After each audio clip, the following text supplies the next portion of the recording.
One, Mojisola, director of Utopia Theatre. Could you start by telling us where it all began for you in terms of your theatre career? Well, where it all began was kind of like a dream that I've had to be involved in theatre that wasn't fulfilled as a young person. And then in later life, kind of like in my 40s, I then decided to pursue that career. And I went off to drama school. I actually went to drama school to focus on acting. I wanted to be an actor. But then as I kind of pursued that course, I then had the opportunity to take an elective in directing.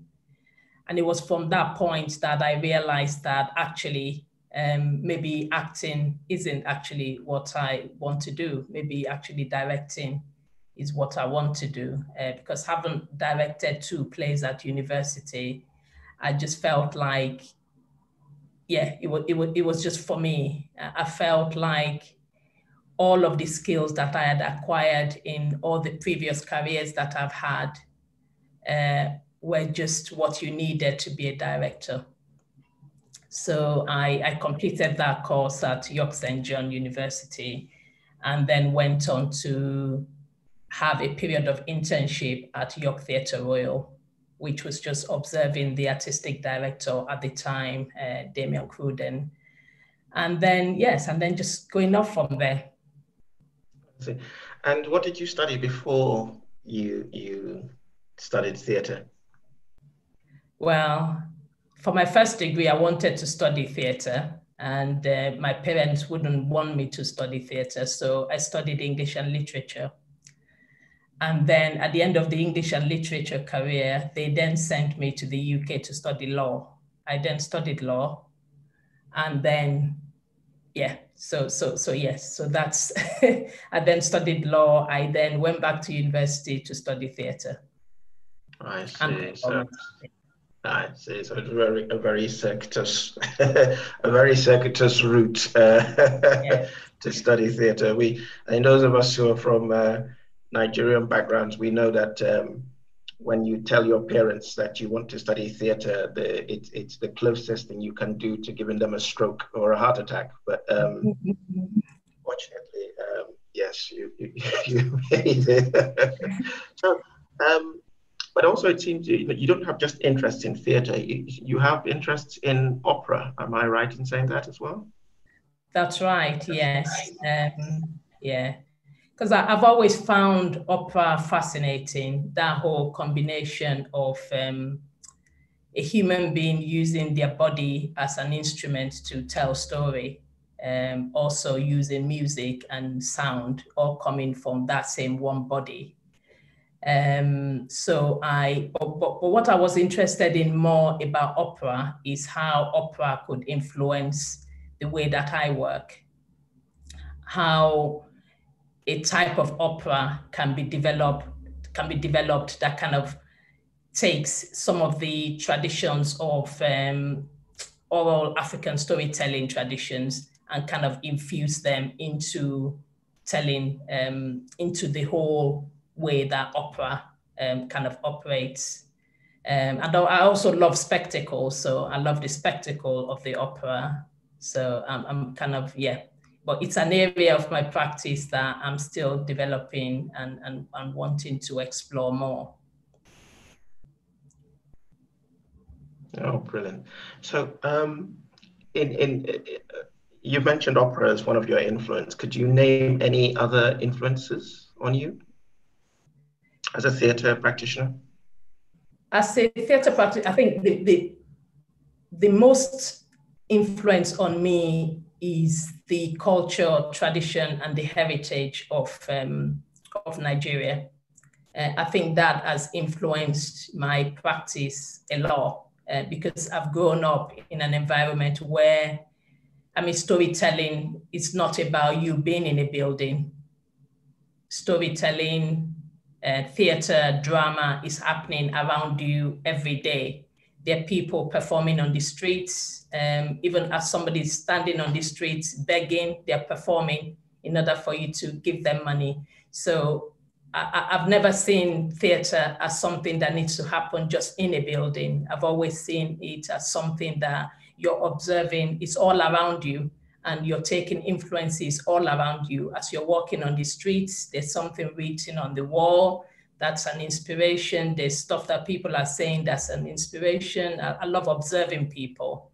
I just love observing and listening to people, because I feel like there's a lot you can gain from just watching how people interact when they don't realize that people are watching them. And could you just give for the audience, maybe just by way of, illustrating this, these influences, could you sort of give an example in terms of one of your work, how you have manifested these ideas of, opera and performance, and the use of and performance outside of a typical theatrical space? Yeah. I mean, so here's what she said to me, which is the production that is opening tonight. It's a very prime example. So it's an example of how a lot of the influences around you are used within the development of the theatrical layers of that production. So we have a production that uses music, drumming, and all of the kind of basic physical elements that we kind of take for granted, like people clapping, like the games that young children play on the streets, for example, have been used as elements that's been layered into the play. I mean, I'm very much influenced as well by Mike Lee, because of his whole ethos as well, about how the actors themselves are used as part of the process of developing what the layers of a production or a show, what those layers could be. So the way I work is very collaborative. It's much, I kind of have a vision of what I want the production to look like, and what various elements of it are. But then it's about then bringing other people on board who are also able to kind of share their own ideas. And then we kind of work together to take all of the various elements that work and put them in the production. Thank you. Utopia Theatre is set. You established Utopia Theatre here in the north. In a sense, I would say that there is a lot of, when compared to the South, there aren't as many high-profile Black theatre projects that go on in the North. What do you envisage as your role? Because I know you're very, very, very passionate about developing Black voices in general.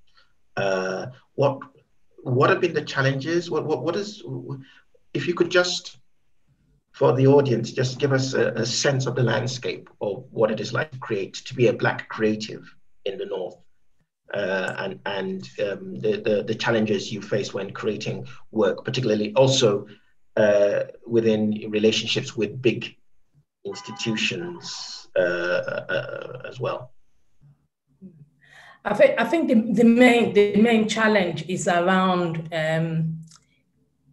because there aren't that many companies around doing this type of work. I think people don't know what the work is.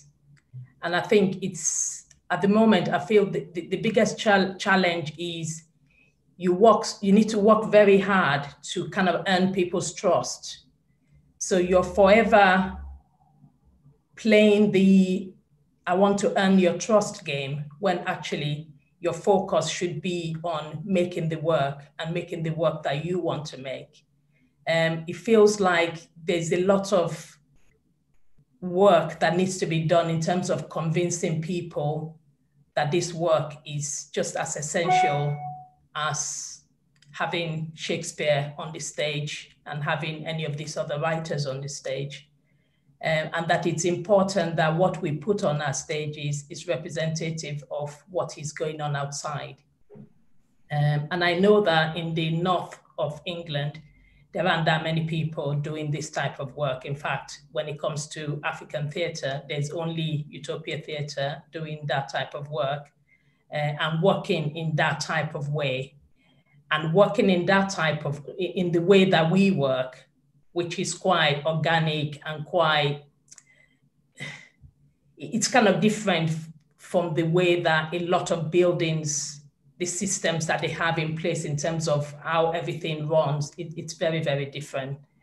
And I think those are the challenges around audiences, challenges around assumptions that people have about the type of work that you're making, assumptions about the type of people that are going to come and see it, and that kind of like real focus on the commercial side of theatre, real focus on, am I going to be able to make any money if I take your show? Am I going to be able to make any money if I want to invest in your show? So there's still all of those kind of parameters to walk through. And do you think it's over the years that you've been working with Utopia here in the North, do you think it's gotten easier, or has nothing changed, or has it got worse? What is the situation now, you'd say, in terms of relationship to creating Black work in the North? I don't think much is changed.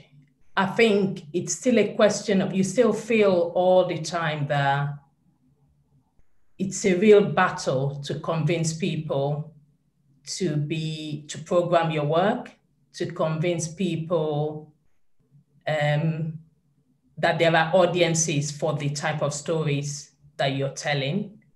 But then when you have one success, off of the back of that success, then people are interested. So it almost feels as though you have to create a shop window every time for every work that you do. You almost have to do, which is what Utopia does, which is try to create a kind of workshop production, which is very expensive, very time consuming, because then you're having 2 stages of every production. So in the time that some companies would have already created 10 pieces of work, then I would only create 5 because I'm jumping through. I need to show it to them first. I need to find a way to get some kind of extracted version of what I'm going to create and show it to all these people in a kind of shop window and let them see it.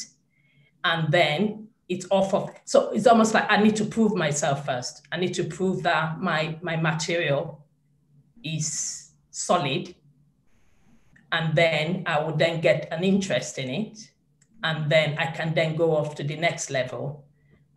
Meanwhile, my colleagues who would have probably the same qualifications and the same experience that I have wouldn't need to do that. I think they'll just be trusted that, yeah, if I've brought you this play and I say that I'm going to produce this play and I want you to co-produce it with me, they'll be trusted that, yes, it's going to be a solid play. One of your achievements is that you were company director on the National Theatre's production of Inua Ellams's adaptation of Three Sisters, which I think was last year, or is it, or this year? It was last year, yes. Last year. Yes. Could you, and I think you might be one of the few, if not the first Black woman, certainly the first Black woman of African descent to ever take up such a role. Could you talk about your experiences working on that play, on that production? I think for me, that was almost like the kind of experience that I've been kind of leading up to and that I needed at that time in my life. Because when you run a company and you've started your career as a director running a company, all you know is what you do and how you do it. And you would always, no matter how good the reviews are or how good the feedback are, you would always still be questioning yourself whether you're doing it the best way that you could possibly do it. And you would always be questioning yourself whether other people have other better ways that they do, that they get to the point of putting out a show. But that experience allowed me to see the process of a major organization in terms of from the vet, because I was involved with the production from the casting of the actors up to the very final opening of it. And I was involved in obviously rehearsing the actors and working with the understudy company. So that kind of allowed me to see the whole process from very start to finish of a major organization and realize actually that everything that I've been doing is exactly how I should be doing it. So it gives you that extra added confidence that you're going about your business in the way that everybody else that is trying to achieve high quality production goes about their business, even though you have limited resources, that you're still, for what you are, you're punching a good weight, if I can put it that way. But apart from that, is the contacts that you make at the National Theatre. It's the contact, it's the experience, it's the resources, and the opportunity was just incredible, and also the quality of the actors that you're working with. They're at the top of their game, so you kind of just learn a lot from that experience. And you've also worked in Nigeria, specifically on production. This Is Our Chance, James and Henshaw's This Is Our Chance. Could you tell us about your experience of what it was like working in Nigeria as a director? I know because I was there at the same time that you were there. I was there for a film festival at the time, and it was sheer coincidence that we were both in Nigeria at the same time working on different projects. But we actually met up quite a few times, if you remember. You were telling me some of your experiences. So, I wonder if you would like to share some of those experiences of directing a play. I mean, it was absolutely crazy. It was a baptism of fire, I would say. So first of all, they are not used to women being directors. So on the first day when I turned up, they just saw this tiny little person. And I think they just didn't realize what was about to hit them, really. I think that's the kind of thing where people kind of see me and people think, oh, because she's so tiny, they think you're probably kind of like in your 20s or so. So on the first day, I was kind of just explaining to them about how they needed to turn up on time, and time is a big issue there. So the following day, a few people turned up late. And I said, remember I said yesterday that if you turn up late, you're going to be fired. And they thought it was a joke. So I said, so please don't turn up tomorrow. We're not going to be requiring your services. And they're like, what? I said, yeah, sorry, we're not going to be requiring your services. And it went on like that, where people just kept getting fired. We just kept losing all these actors. Until eventually, because it's a large ensemble of people, there was about 43 people in the cast. It was a big company, dancers, musicians, all sorts of people to kind of just try to get your head around. And we don't have the system. They didn't have the systems here where you have ASM, DSM, SSM, all of these people around you to kind of support you. So it's basically one other person there to support you through the whole of that process. So it was very clear that one of the things that we needed to do in order to manage time is to kind of make sure that we know the people who are serious in the very first week. So that by the second week, we know that the people that we retain are the people that we're going to do the production with. But yes, it was a crazy experience, just in terms of, it's a different way of making theatre. It's very rich, and there are lots of people who are very much committed to their craft, but I think the process is just slightly different. They don't have all they struggle with observing all of the rules and regulations that we have here that just make life a lot easier, because people know here that you need to turn up at a certain time. You got your call sheet, you get your call, you turn up and you do the work, and then you go home.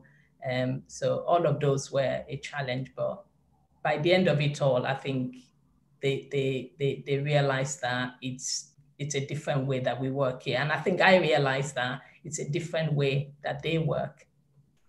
Yes, yes. Just as a reminder to everyone, as I said, you can put any questions or comments you have for Moji in the chat section, and I will read them out as our discussion goes along. Okay, so right now you're working on Here's What She Said to Me, which is a piece that we have collaborated on for quite a while. Could you talk a bit about that play and how it originated? Because I know it's a very personal piece for you. So yeah, so if you could talk from probably that point of view, and yeah. Yeah.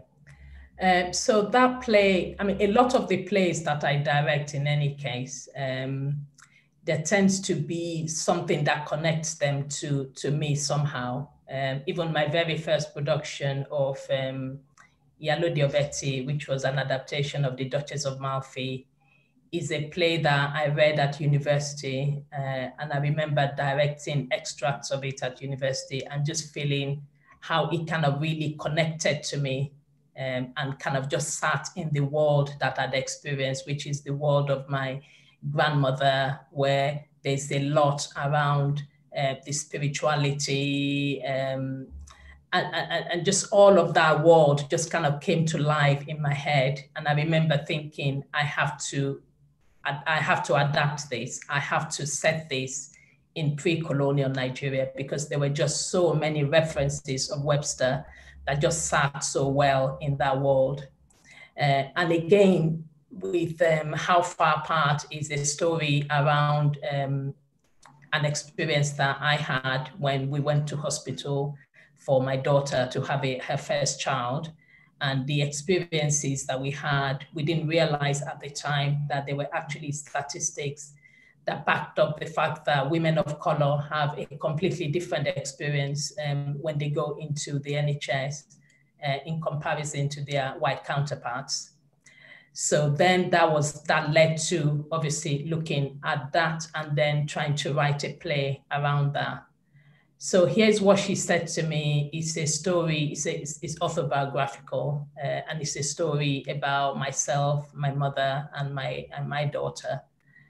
And it stemmed from my daughter actually always saying, "Mom, you don't seem to tell us about yourself. You don't seem to tell us much about yourself." And we would then have different bits and tiny bits of conversation.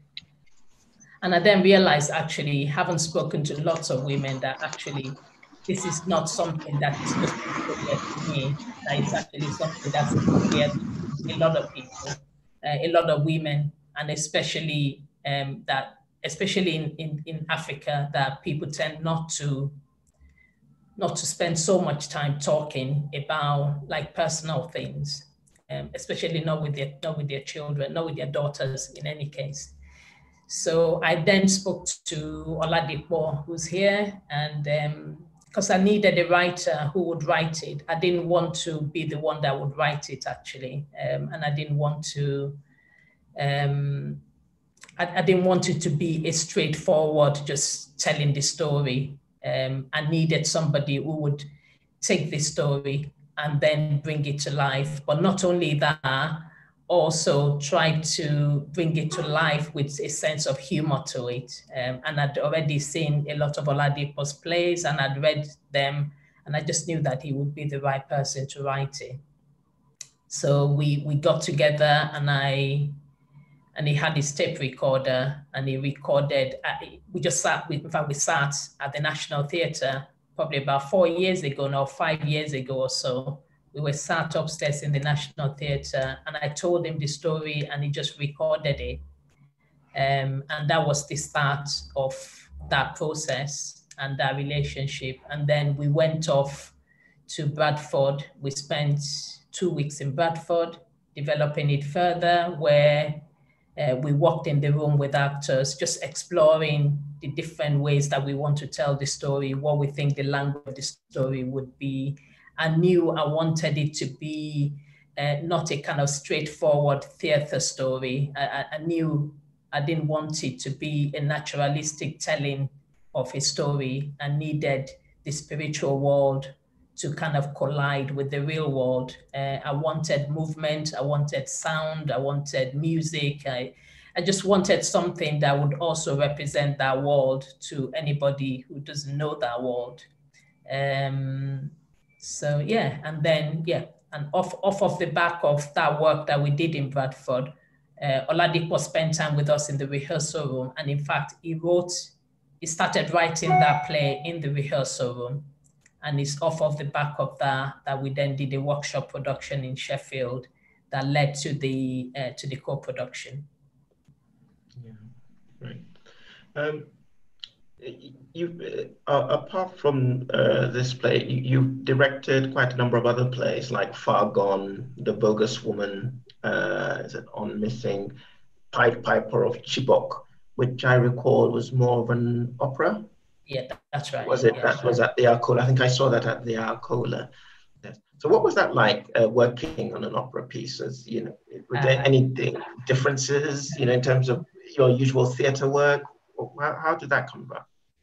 Yeah, I mean, the opera work is another one that is just so different, because what I found out being about the second time that I'd worked with opera performers is that they just want to kind of stand there and sing. So for them, it was a big shock. A lot of the movements that they were being asked to do, a lot of the kind of acting, they're not used to having to think about acting. It's the voice and the singing that does all of that all at the same time. So that was slightly challenging to start off with, but because they were willing to kind of embrace the process, we managed to just get on with it and and I think do it justice, I believe. And a lot of people who saw that particular production just wanted more. They just wanted, a lot of people had never seen an African opera. And yeah, and they commented on how they would have loved to just see a full, again, that was an extract of it. It wasn't a full production. They just wanted more. They wanted to see the full production, but the full production of an opera is expensive, and Utopia Theatre would just need to find that money one day to be able to do that. So are you saying that Utopia would like to do a full opera in plan? You have plans for the future for that? Yes, yeah, definitely. And okay, great. And like, do you have any ideas, or is it about developing Pied Piper of Chibok further, or do you have some new ideas in the pipeline for opera?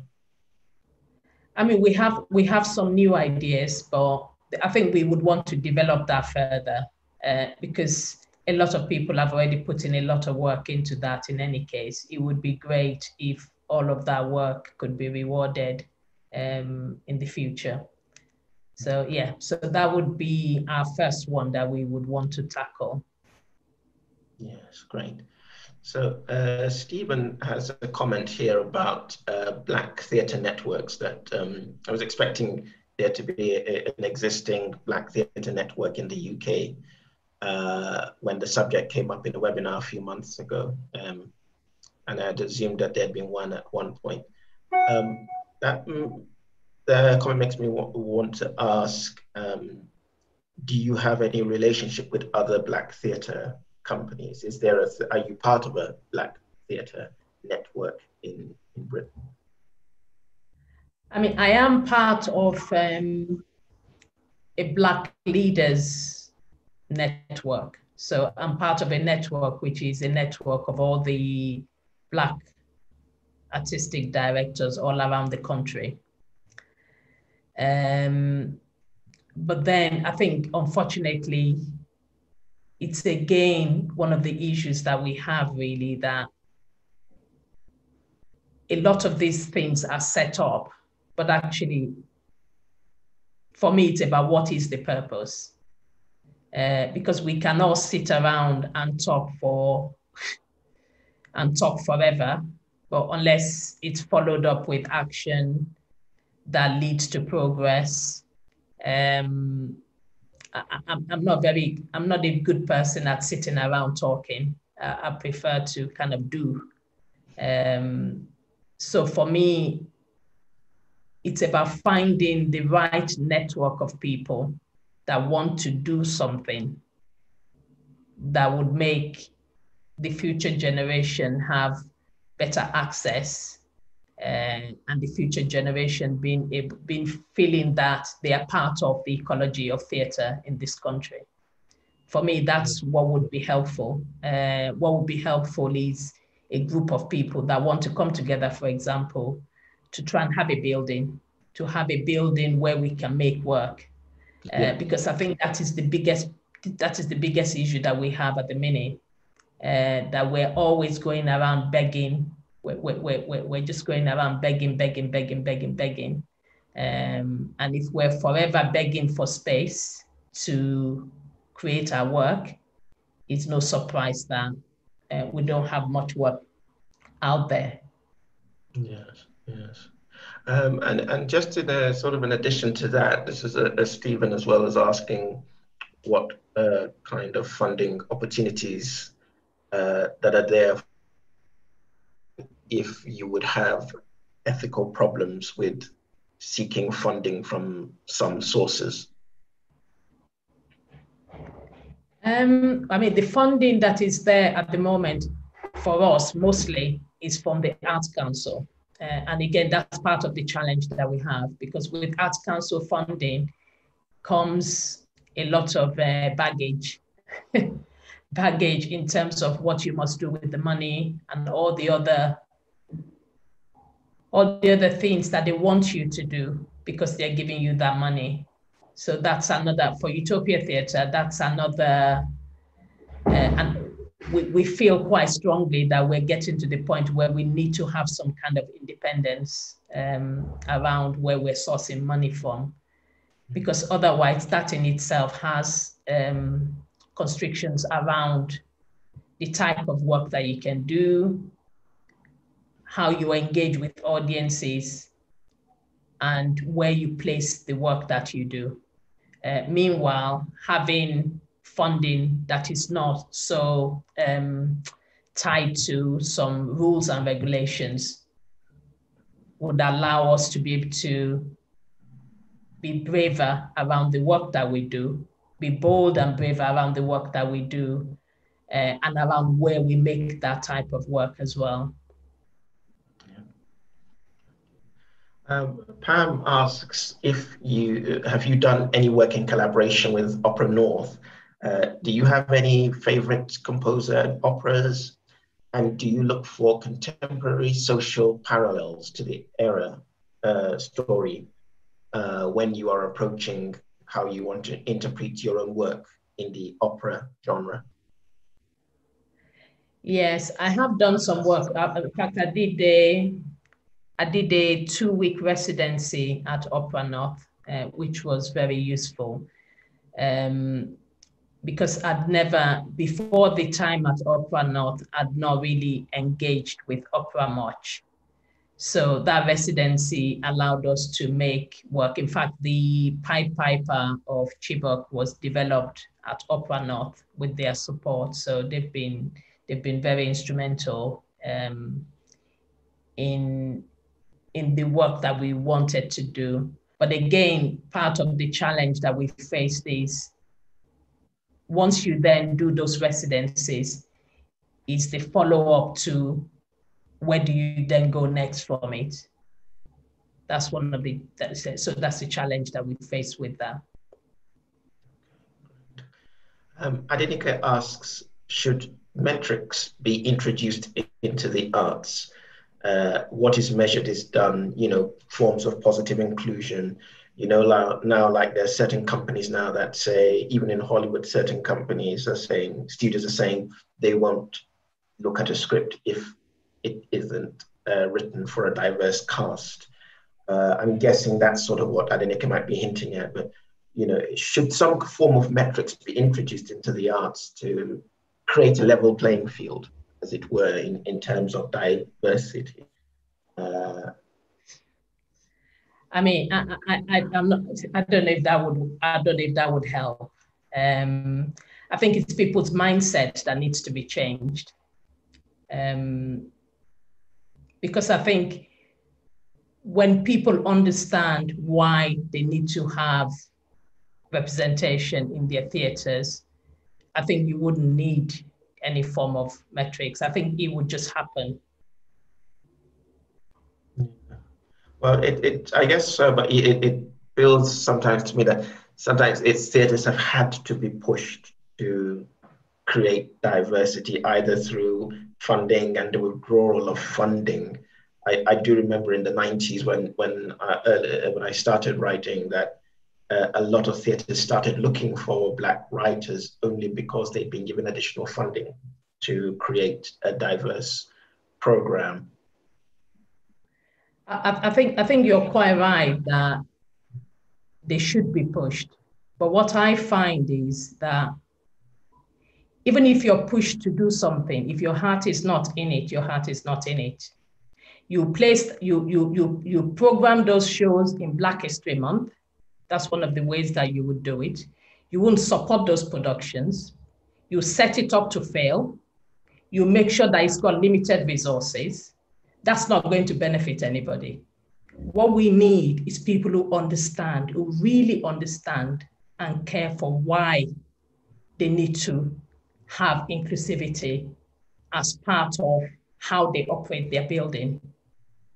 You can't make anybody do anything because they can always find ways around making sure that it seems as though they're doing it, but actually they're not doing it. So Jonathan asked, could you say more about the relationship between director and actor? You mentioned that the national theatres were at the top of their game. What do you learn from actors? I mean, at the national, I learned that actors behave differently. I learned that when they're in a big building, they seem to be much more responsible. They seem to be, I think the building itself, the name of the building, I'm at the national, everybody just kind of behaves themselves. Everybody turns up for auditions on time. Everybody turns up for rehearsals on time. Everybody's on their big game. Everybody wants to do the best they could possibly do. But I know that when I conduct auditions, for example, people would turn up half an hour late and they still expect you to see them. But when we were auditioning at the National, nobody turned up late. People were there waiting half an hour before they were due for their audition. It's that level of thing. People wouldn't bring their lunch onto the stage and start thinking they want to start eating their sandwich. But when it's my company, people will think, and when you tell them, sorry, you can't bring your food on stage, people will be getting upset about it. So it's that level of, it's not an equal playing field. It's just people just come there with just being on their A game. Yeah. And again, they ask, what do you learn from actors as a director? I learned that somebody asked, what did I learn from them? Yes. Yeah, I mean, I learned from actors in general. Oh, what do I learn from them generally? Well, yeah. I learned that they bring a lot to the process.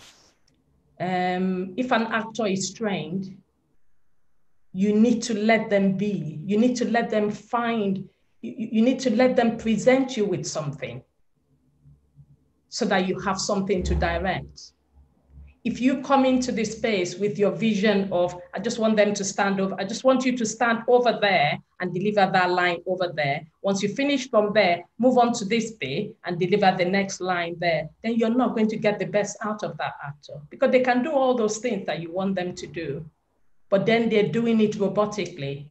And that's why sometimes when you go to the theater, you see people on stage, but they are not connected to what they're saying. Thank you. Because they haven't found that thing that made them to go from A to B. Yes. So okay. I learned definitely, and I've always learned for years, just let them be. Sometimes some people will come into the room the first week when I'm rehearsing, you know, like people who've never worked with me before, and they'll be like, Mojibo, you're not saying anything. You're not saying anything. I'll be like, what do you want me to say? Here, they're doing their magic. When they've done their magic and I see their magic, then I can note their magic. What am I noting? They're exploring. What do you want me to say? Yeah, but she's doing, I say, yeah, it's week 1. They're doing what they need to be doing. They fall down, they'll get up. So sometimes I just like, as soon as I get in, I just, don't talk to me. Don't speak to me. Don't talk to me. It's up there whispering in your ears. Oh, but look at what she's doing. No, it doesn't matter. Let them be. Right. Adenike asks, which one play inspires you, and which play is it that you keep returning to for inspiration? And a second question she asks is, how can a writer make a director's life easier? Although I don't think it's the job of the writer to make the director's life easier, but you know, might have a different, some opinion on that. So which one of the plays inspires you that you keep returning to for inspiration? And how can a writer make a director's life easier? I mean, the play that inspires me is Wole Soyinka's Death and the King's Horseman. I just think, if there's one play that I must direct before I die, it's got to be that play. And every time I speak to people about it, I always say, I have to find the money. It's a huge mammoth task, but I have to find the money and direct it, because it's just so beautiful. The writing, the world that he paints.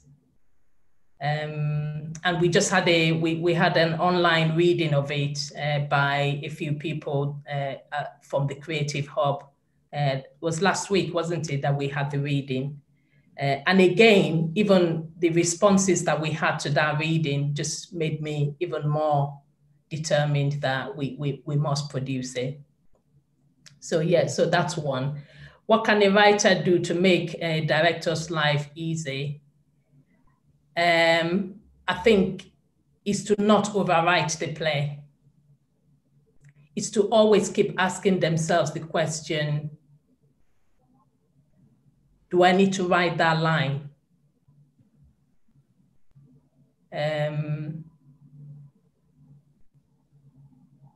Yeah, because I just feel the shorter and the tighter a play is, the better. I appreciate that there are some plays, I mean, and even Death and the King's Horseman is overwritten. we all know that it is, but the language is so beautiful. I mean, I wouldn't want to cut anything in that play.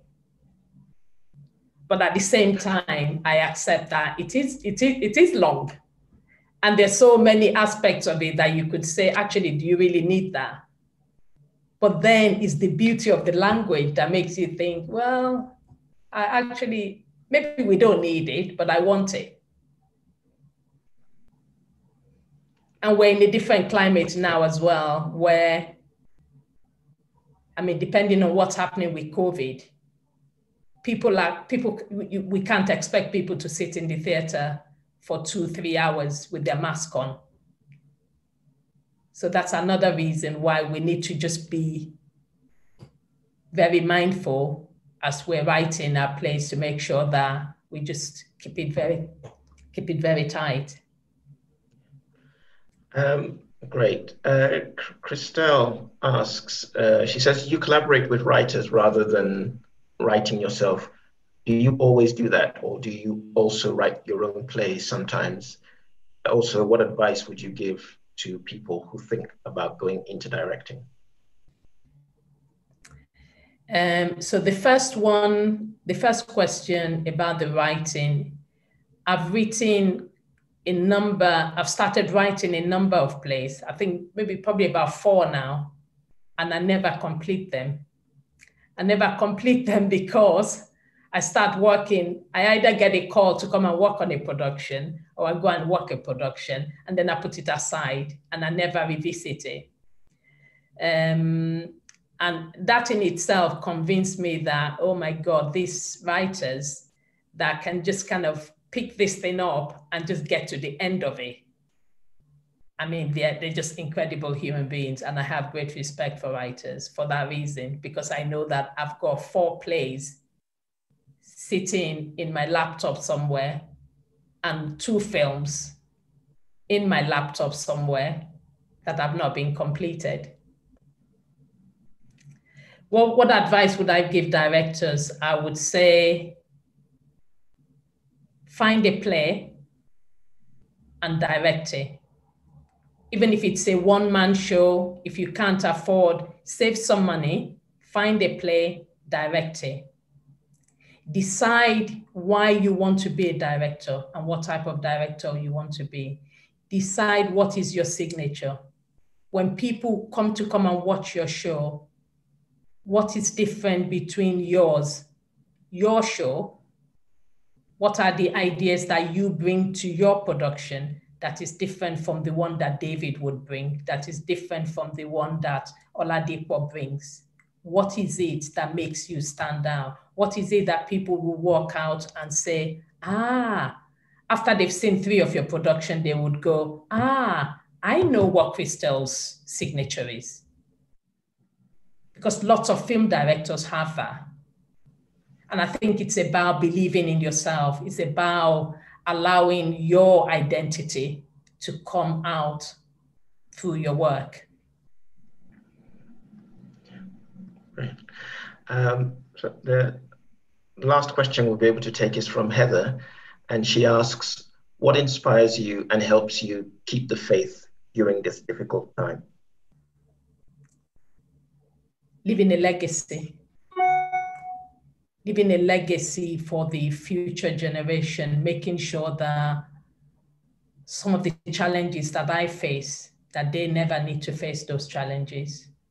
That if they go to drama school, the same way that they'll be exposed to Shakespeare, they'll be exposed to a Nobel Prize winner like Wole Soyinka, making sure that if they come into a building like the building that I am working in at the minute, that they would never think that somebody's doing them a favor, that they will feel that it's just as much their right as it is the next person. Making sure that there are opportunities for people to connect and tell their stories, and that there are opportunities for us to value what each of us can bring to each other. Yeah, right. Yeah. Great. My sort of final question is to ask, now we've here's what she said to me, has had to close early because of the COVID-19 rise in infections.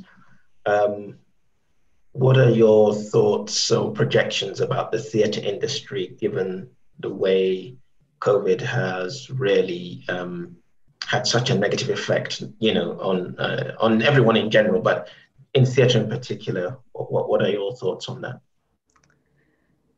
I think there's a lot of work that we need to do in the industry in terms of how the government sees us. I don't think the government understands what happens actually in our buildings. Because at this moment in time, when I think about all the measures that are in place within theaters, and when I see how when people turn up, how they have their mask on, or they have their temperature, all of the stuff that is in place here in this building, I say to myself, you're at much risk of catching COVID in a supermarket than you are coming into the theater. But also, I think it's about us opening up theater spaces and looking at what actually could these spaces be, because at the moment, I think the spaces they're not fit for purpose. They're not fit for purpose of what these new times are. And I think theaters should be at the forefront of looking at technology, how technology can actually help us in the future to ensure that we remain sustainable. Well, thank you very much. I've got time for one more comment, and that's from Annie Domingo, and she says it was fantastic to work with you on Death and the King's Horseman. You're directing us again. I hope and pray I will be involved again. So, yeah, so well done. And also I have to say congratulations for setting up this whole creative hub for Utopia. I thought that was a massive undertaking for a small company to organize over such a long period. And I think it's one of the things you talk about in terms of theatre and the way it has to adapt and make itself useful in times such as these. So I'd like to say thank you very much, for doing that and trying to make theatre less of an alienating profession and making theatres less of an alienating space, particularly for people of colour. So, and on that note, we've sort of nearly come to the end of our time. So I just want to say, I don't know how can I call it, a socially distanced round of applause for Moji, as it were. Thank you. Thanks, Gani. Thank you very much. All right then. Yeah, thank you. And thanks to the moderator. And thank you to the moderator. Yes, thank you so much, Oladipo. Thank you. Thank you so much. And thank you to all of you for coming and joining us. Thank you so much. Thank you. All right, everybody. Take care and please stay safe wherever you are. Thank you. Thanks, Pam. All the best.